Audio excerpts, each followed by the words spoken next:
வாழ்க வையகம், வாழ்க வையகம், வாழ்க வளமுடன்.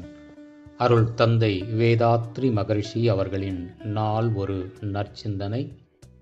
ஏப்ரல் 4. தலைப்பு: வருமுன் காப்போம். உடலில் ஏற்கனவே இருக்கக்கூடிய நோய்களை போக்கிக் கொள்வது என்பது ஒரு முறை. அதை சிகிச்சை என்று சொல்வார்கள்.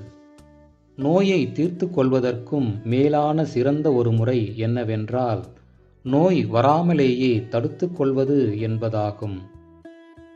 அவ்வாறு தடுத்து கொள்ளக்கூடிய ஒரு விழிப்பு, அதற்குரிய செயல், ஒழுங்குமுறைகள் இவற்றை கைக்கொண்டால், நோய் வந்த பிறகு தீர்த்து கொள்வதை விட தடுத்து கொள்வது சுலபமானது என தெரிய வரும். மருத்துவத்துறை விஞ்ஞானிகள் முயற்சி கூட பெரும்பாலும் வந்த நோயை தீர்த்து கொள்வது என்பதோடு நிற்கிறது.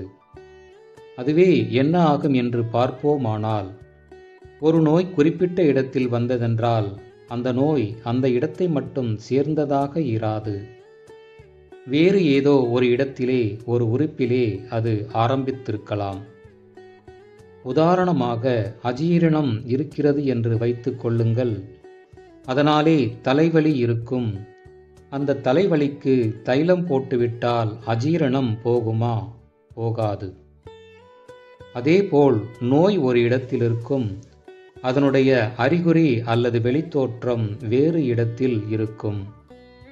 சிகிச்சை முறையிலே என்ன செய்கிறோம் என்றால், ஒரு குறிப்பிட்ட இடத்தில் குறிப்பிட்ட உறுப்பின் இயக்கத்தை ஒட்டி அந்த நோயை போக்க முயற்சி செய்கிறோம். மருந்தின் மூலமாக அந்த இடத்தில் உள்ள இரத்த ஓட்டம் மற்றும் அந்த செல்களின் இயக்கங்கள் ஊக்கிவிடப்படுகின்றன. ஆனால் உடல் முழுவதும் அந்த பாகம் நீங்களாக மற்ற பாகங்கள் நன்றாக இருக்கின்றனவோ இல்லையோ, அவையும் அந்த மருந்தாலே ஊக்கப்படுத்த பெறுகின்றன. சரியாக, திட்டமாக, அளவோடு நன்றாக ஓடக்கூடிய குதிரைக்கு ஒரு சவுக்கடி கொடுத்தால் என்ன ஆகும்?